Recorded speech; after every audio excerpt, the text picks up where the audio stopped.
What's going on, y'all? It's your boy June Archer here, the Winner Circle, sitting with the legend and the queen, Shaggy, and of course, the amazing Spice. New record out, Gawn, featuring the legend himself, Shaggy, and of course, Sean Paul. Spice, you have been running around the city, Jimmy Kimmel, Good Morning America, with two legends. How does it feel to have this record out during this time where people thought we couldn't make records?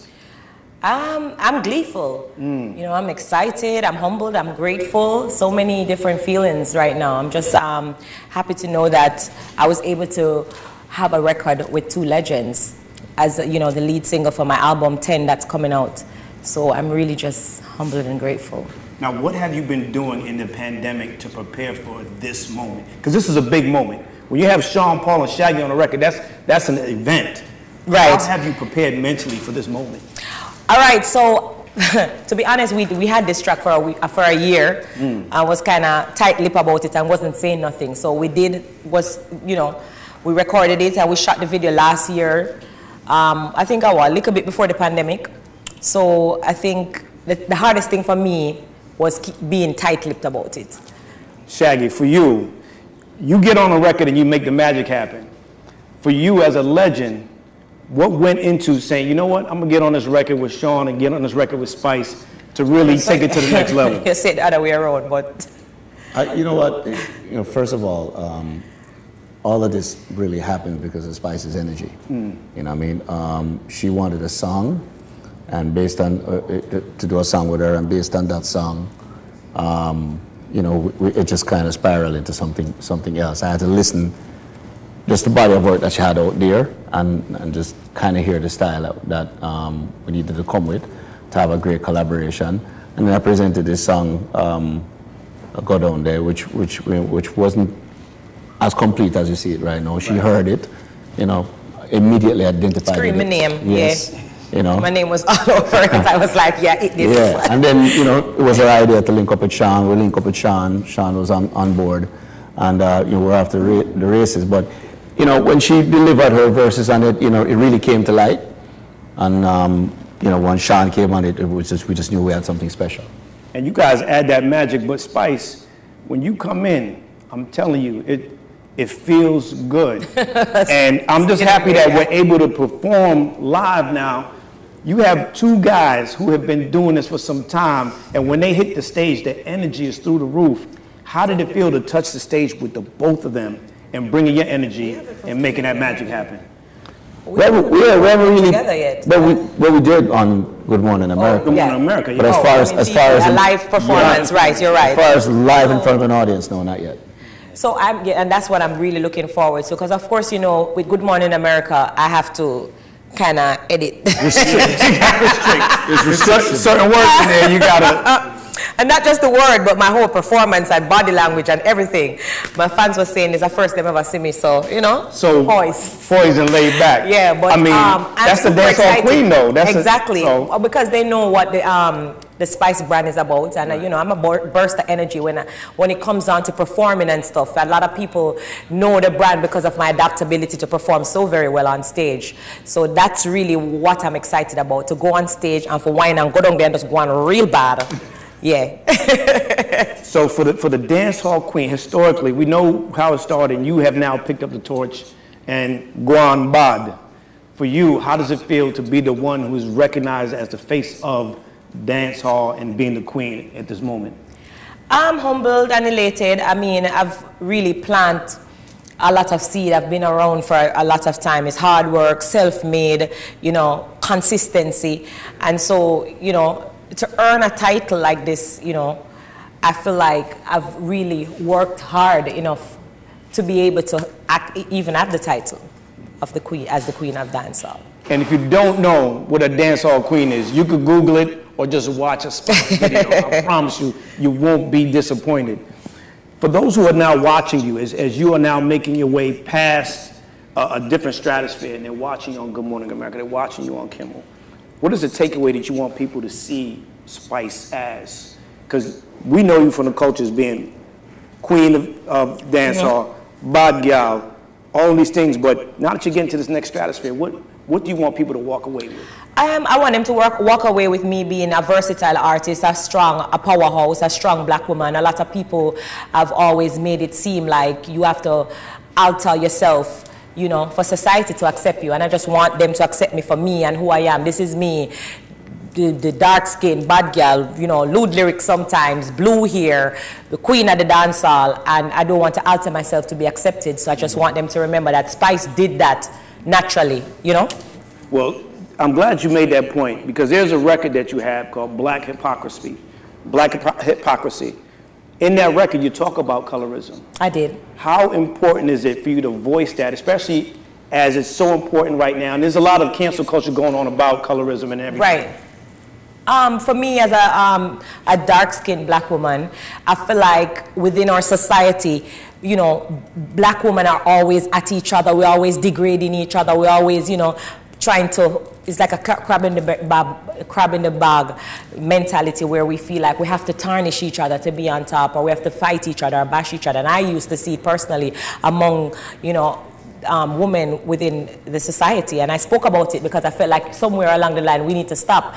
Black people need to come together. We need to embrace each other. We need to uplift each other. We need to, you know, push each other. And I just did Colorism to bring awareness to the situation, because I saw it and I personally was experiencing colorism as well. And so it's also so important that go down there on the track, it's signifying unity, and Sean Paul and Shaggy was able to come together on a track where it's just dancehall, Jamaica, to show people that together we are more, you know, a greater force to reckon with. The sum is greater than the whole of its parts. And the summer song, go down there, that me I deal with right there, so. And it's also a part of my album coming out, so yeah, I'm super excited. No, I'm excited for you. Shaggy, question for you though.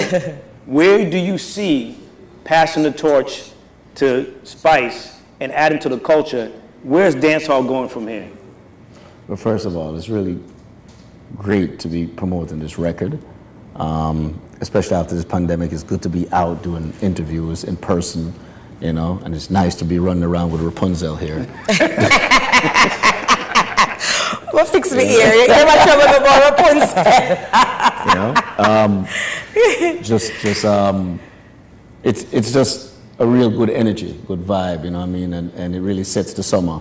As far as passing the torch, you know, you might say, okay, there's two levels, but Spice has been around for a while. She's a legend in her own right. You know what I mean? She's looking to pass the torch to somebody else down the line right now. You know what I mean? But what we have to do is educate. And sometimes with the music, we're a little bit in a bubble, you know, especially in dancehall music. There's a greater world out there, and there's a bigger picture, you know, and greater opportunities. And myself and Sean find ourselves in the position, you know, we're some of the top streamers and have, you know, a platform. So we try to share the platform, and of course down the line hope that, you know, when Spice would also share her platform as we go along. You know what I mean? And that's what you mean, instead of a crab in the barrel situation. The crabs weren't meant to be in the barrel. Right. We're meant to pull each other up, you know what I'm saying? So that's what it's really about. Now, both of you come from Jamaica. How is it being received in Jamaica now? As, you know, some people say, oh, you got fire in it, right? But you guys carry Jamaica on your back. It's a small island, but they say with Talawala, right? So, for you, how does it feel? We've had Bob Marley, we've had the greats before, Peter Tosh and all these guys. And all respect to them. But for people who are trying to fall in love back with reggae music, what can they do? Fall in love back with it? What do you mean? I don't think people understand the culture, right?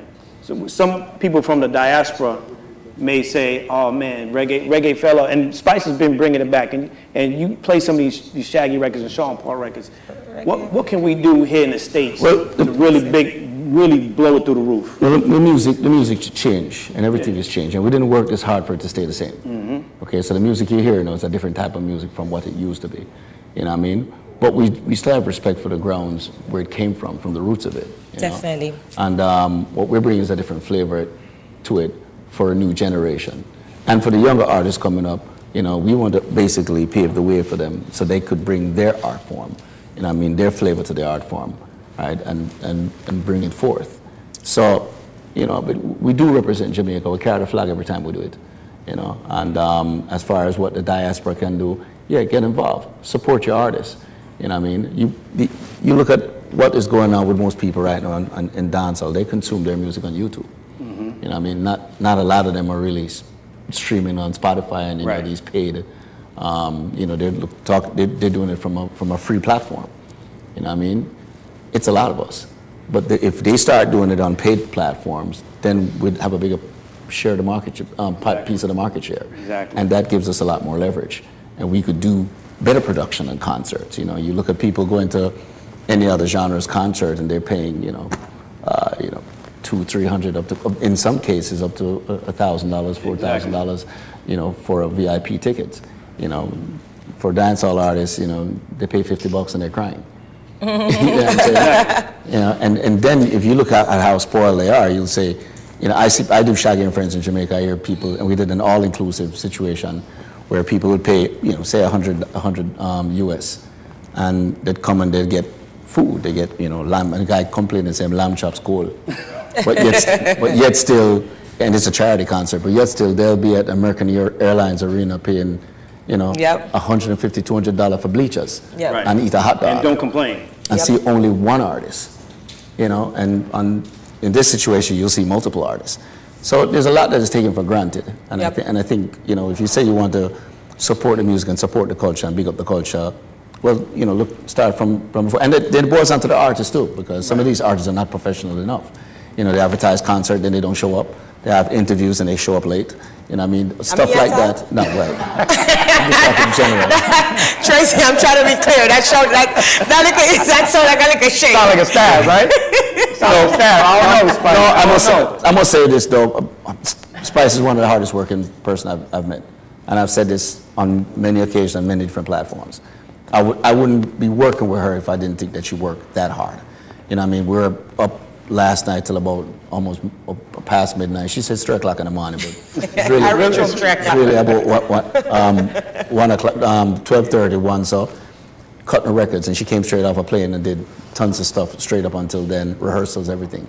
So she's one of the hardest working people out there. You know what I'm saying? She does have a glam squad, and it takes, you know, time to do things. However, Rapunzel. but, you know, she'll always show up, she'll always do it, and always give you 110%. There's some people that don't show up at all. You know what I mean? So we have to look on the music and look at ourselves. You know, if we want our genre to be a force to be reckoned with, we have to change the way we do business. There's music and then the business of music. You know what I'm saying? I love so it. we have to look at that. I love it.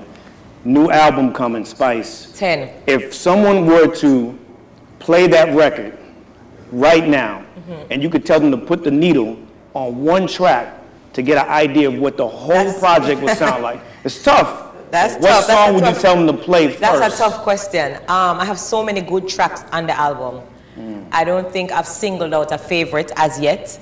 I mean, that's tough right now. I don't think I'm going to pick out a one song to say, you know, this is the song from the album.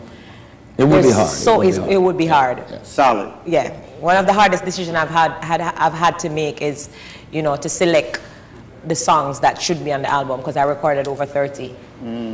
So the album's called 10. What is the reason and the concept behind 10? I've been with my record label for 10 years now, and this is our first project, and I just wanted it to debut with the name so that I could be reminded of the journey, you know, which I appreciate, and I wouldn't want to erase, because it has molded me and shaped me into the artist that I am today. Music is the soundtrack to our lives. What song best represents your journey up to this point? And this is for the both of you. That dad.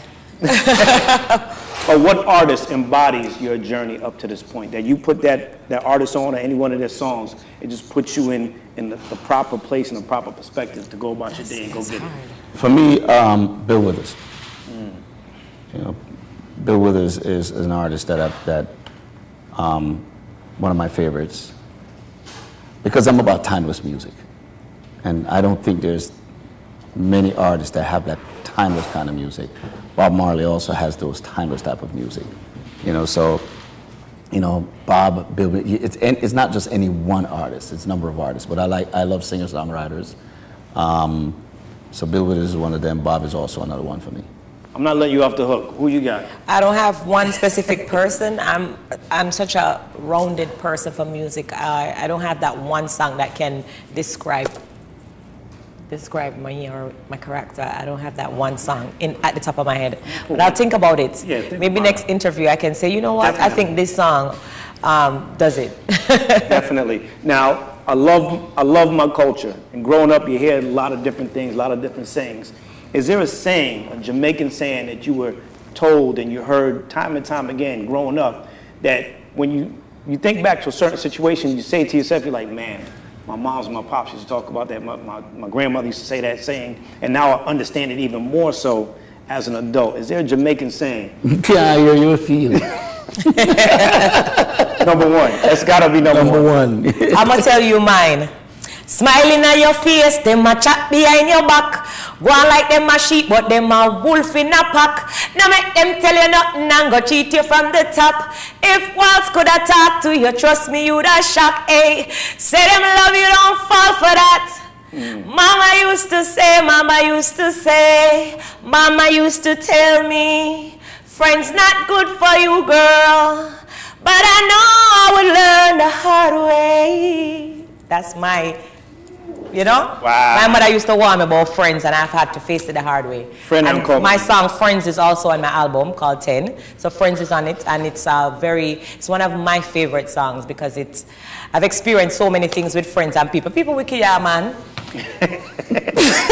Wicked.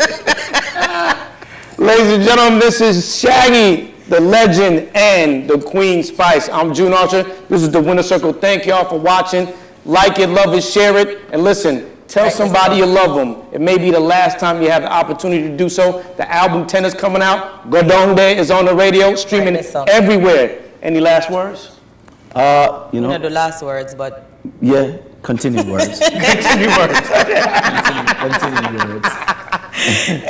Continue words. Hey, just everybody support the genre, support every single reggae artist that is out there. You know what I mean? We need all the leverage you can get. Definitely. For my continued word, I just want to say big up. The album is coming out July the 30th. Stream it. Do everything to it. Go down there. The track is out now. 10 is the name of the album. Big up VP Records and the entire team behind the project. Tracy, everybody. Richard, Neil Diamond, Natasha Van Castle, the whole VP executives and everybody who is a part of this project.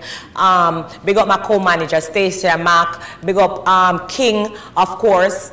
And the entire team behind the project that is doing all of the background work to make the 10 album what it is. Stephanie and Stephen. The list is so tall, I don't want to leave out nobody else. Dean Bogle, big up yourself right there. So hear me now, Shaggy, let me talk to you right there, so. Like right there beside me, I thank you so much. Shaggy is definitely the executive producer behind my album, 10. And I'm just so appreciative of his time and his effort that he has put into the entire project and behind everything. And just, big up and mad love. And they say, Sean Paul, big up yourself. I know you would have been here if you, would have traveled when I left you out. Mad love and respect same way. And they say it there. Right there, so. Thank y'all for tuning in. Peace.